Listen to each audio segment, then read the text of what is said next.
Hello everyone, this is Sakshi Sharma and welcome back to my YouTube channel. So we are going to talk about this book, Men Are From Mars and Women Are From Venus. The author is the John Gray. He is a best-selling author, lecturer and also a relationship counselor. उन्होंने जो भी observe किया उनके और उनकी wife के relationship में और क्या किस बात पे उनके बीच में झगड़ा होता था and why man and women are so different और कैसे उन्होंने उनके रिलेशनशिप में एक अच्छी कम्युनिकेशन एक अच्छा रिलेशनशिप बनाया and how they manage to avoid the arguments and fight. और उन्होंने इस बुक में बताया है कि क्यों मैन एंड वुमेन इतना झगड़ा करते हैं एंड क्यों उनके बीच में इतने कन्फ्लिक्ट्स होते हैं, उनके बीच में इतने सारे डिफरेंसेस होते हैं। तो उन्होंने अपने रिलेशनशिप में जो कुछ भी ऑब्जर्व किया है उस बेसिस पे उन्होंने इस बुक में लिखा है उन सब के बारे में कि कैसे मैन एंड वुमेन एक दूसरे से अच्छे से एक रिलेशनशिप बना सकते हैं in spite of their differences what they have and how the man and women can build a good relationship. John grey का मानना है कि जो मैन है और वुमेन है वो किसी एक प्लैनेट से नहीं है। मैन जो है वो मार्स का है और वुमेन जो है वो वीनस की है। अब जब दोनों ही अलग अलग प्लैनेट से हैं तो ऑब्वियसली उनके बीच में डिफरेंसेस भी काफ़ी सारी होंगी। अगर दोनों डिफरेंट प्लैनेट से हैं तो उनके लैंग्वेज भी डिफरेंट होंगे।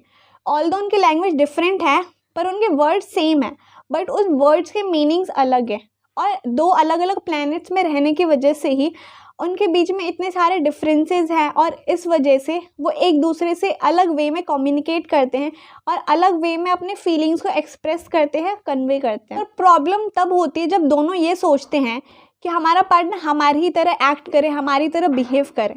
मैन ये सोचते हैं कि वुमेन उन्हीं की तरह बिहेव करे, उन्हीं की तरह अपनी फीलिंग्स को शो करे और उन्हीं की तरफ प्रॉब्लम्स को सॉल्व करे। एंड वुमेन ये सोचती है कि मैन उनके तरह एक्ट करे, उन्हीं की तरह बिहेव करे एंड कम्युनिकेट करे।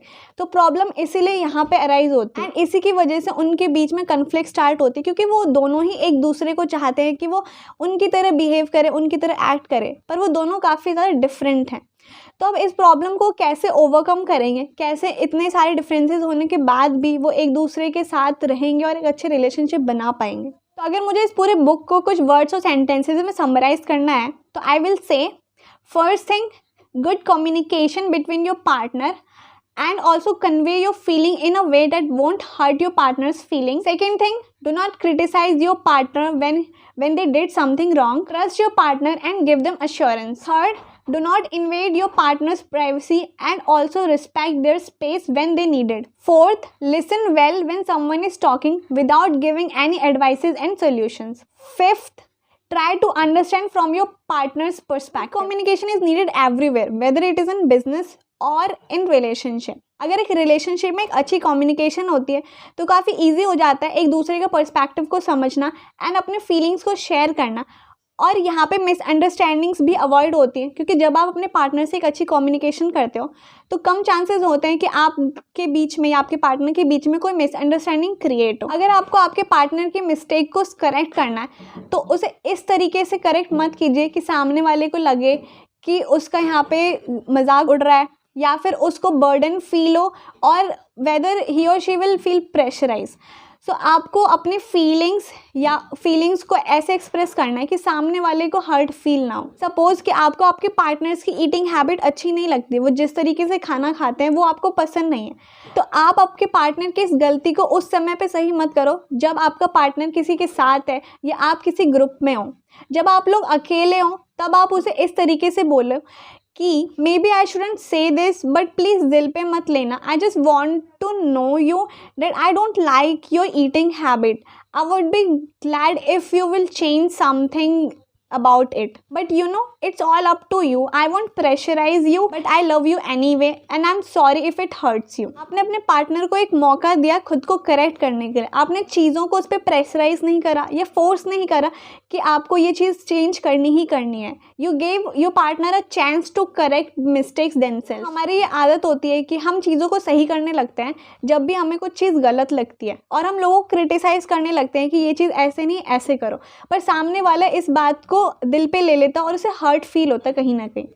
अब लेट्स सी एन एग्जांपल जो जॉन ग्रे है वो इस बुक में बताते हैं कि जब वो एक बार अपना पासपोर्ट ले जाना भूल जाते हैं तो वो अपनी वाइफ बोनी को कॉल करके बोलते हैं कि मैं अपना पासपोर्ट भूल गया हूँ। अब इस बात पे उसकी वाइफ जो बोनी है वो हंसती है और फिर बोलती है कि यार तुम सच में एक एडवेंचरस पर्सन हो, अब बताओ मैं क्या कर सकती हूँ। तो जॉन उसे बोलता है कि तुम मेरा पासपोर्ट फैक्स कर दो और फिर प्रॉब्लम सॉल्व हो जाती है। जॉन ग्रे को काफ़ी अच्छा लगता है क्योंकि उसकी वाइफ ने उसे क्रिटिसाइज़ नहीं किया होता है और ना ही इस बात पे ताने दिए होते कि वो अपना पासवर्ड भूल गया। बट लेट्स सी, अगर बॉनी ने ये कहा होता कि यार तुम बहुत ही केयरलेस पर्सन हो, हर चीज़ तुम भूल जाते हो, तुम्हारा ध्यान कहाँ रहता है, भले यहाँ पे प्रॉब्लम सॉल्व हो जाती, फैक्ट्स वो तब भी कर देती, बट यहाँ पे इन दोनों के बीच में एक टेंशन क्रिएट हो जाता, मे बी वो लड़ाई भी करते। तो जब प्रॉब्लम का सॉल्यूशन बहुत इजी वे में निकल रहा है तो आपको अपने पार्टनर को क्रिटिसाइज़ नहीं करना है किसी भी बात पे, अगर उसने कोई गलती कर भी दी है तो। पहले केस में कितनी आसानी से प्रॉब्लम सॉल्व हो गया था और उन दोनों के बीच में कोई भी टेंशन भी क्रिएट नहीं हुआ था और ना ही उन दोनों के बीच में कोई झगड़ा हुआ था। किसी भी रिलेशनशिप में ट्रस्ट एक बहुत ही ज़्यादा इंपॉर्टेंट रोल प्ले करता है, क्योंकि जिस रिलेशनशिप में ट्रस्ट होता है, लव होता है, वो रिलेशनशिप काफ़ी अच्छी चलती है और काफ़ी हेल्दी रहती है। सो अपने पार्टनर को डीमोटिवेट करने की कोशिश मत करो। अगर वो कुछ करना चाह रहा है या करना चाह रही है तो उसे मोटिवेट करो कि yes you can do it, and show your partner how much you love, care and how much you support that yes they can do it. अब इस book man are from Mars women are from Venus में John Gray ने एक चीज़ यहाँ पे बताई है केव के बारे में, कि मैन जो है वो केव में चले जाते हैं जब उनके पास कोई प्रॉब्लम होती है सॉल्व करने की, और उस टाइम पे वो किसी से भी बात नहीं करते हैं, अपना पूरा फोकस अपने उस प्रॉब्लम को सॉल्व करने में लगा देते हैं। पर यहाँ पे मिसअंडरस्टैंडिंग तब होती है when women thinks that his partner he doesn't love her any more, और वो फिर इंसिस्ट करती है अपने पार्टनर को कि वो उससे बात करे, पर जितना ही वो अपने पार्टनर को फोर्स करती है बात करने के लिए, उसका पार्टनर वो उससे उतना ही दूर चला जाता है। तो यहाँ पे पॉइंट ये है कि आपको आपके पार्टनर को प्राइवेसी देनी है, आपको अपने के पार्टनर को स्पेस देना है जब उसकी ज़रूरत होगी। अब यहाँ पे मैन और वुमेन ऐसा कोई केस नहीं है, बिकॉज प्राइवेसी तो सबको चाहिए होती है एंड स्पेस भी सबको चाहिए होता है। सो अगर आप अपने पार्टनर को टाइम देते हो, स्पेस देते हो सोचने के लिए या अपने प्रॉब्लम्स को फिक्स करने के लिए, तो कहीं ना कहीं यहाँ पे फिर एरोगेंस नहीं होता है और यहाँ पे आप आर्ग्यूमेंट से भी बच जाते हो। तो अगर आप चाहते हो कि आर्ग्यूमेंट ना हो तो आपको टाइम टू टाइम आपके पार्टनर को प्राइवेसी देनी है, उसको स्पेस देना है जब भी उसको स्पेस की ज़रूरत हो, चाहे वो मैन हो या women, they both need space and they both need privacy.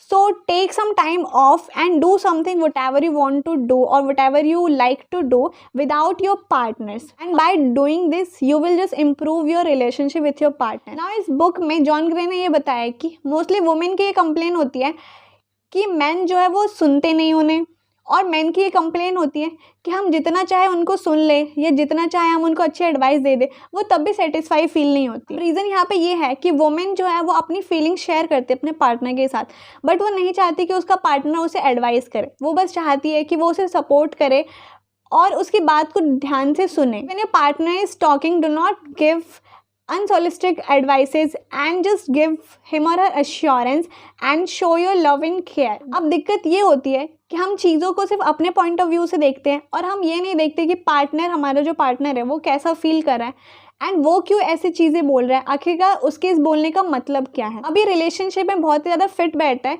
क्योंकि अगर आपका पार्टनर आपसे कुछ कह रहा है तो आप उसको अपने व्यू से ना देख के अपने पार्टनर के व्यू से देखो कि आखिरकार उसके कहने का मतलब क्या है और आखिरकार वैसा क्यों कह रहे हैं। अब ऐसा करने से क्या है ना कि आर्ग्यूमेंट्स अवॉइड होंगे और आपके बीच में लड़ाइयाँ और झगड़े कम होंगे। तो अगर हम सारी चीज़ की बात करें तो एक अच्छा कम्युनिकेशन आपके रिलेशनशिप को हेल्दी बनाता है और स्ट्रॉन्ग बनाता है। आप जितना अपने पार्टनर के साथ ओपन रहोगे, जितना आप कम्युनिकेट करोगे, उतनी ही चीज़ें सिंपल होती है और उतनी ही आपकी रिलेशनशिप हेल्दी होती है। Good communication, trust, give them love and care, support your partner and give them assurance that you are here for them and grow together। तो मैं ये नहीं बोलूँगी कि मैंने इस बुक की समरी दी है। When I read this book तो मुझे लगा कि इसमें ऑथर ने काफ़ी सारी चीज़ें रिपीट करी है बार बार और एक ही चीज़ों पे काफ़ी ज़्यादा इन्फ्लुएंस करा है। तो इस बुक को पढ़ के मुझे क्या फ़ील हुआ and how I interpreted this book, मैंने अपने पॉइंट ऑफ व्यू से ये वीडियो बनाई है। And what you think of the video comment में ज़रूर बताना, और अगर आपने इस बुक को पढ़ी है तो आप कितना ज़्यादा सेटिस्फाइड हो इस वीडियो से, कमेंट में ज़रूर बताएं। And hope you like this video, so do subscribe to my channel and मिलते हैं आपसे नेक्स्ट वीडियो में। तब तक के लिए keep smiling, keep learning and keep growing. Bye bye.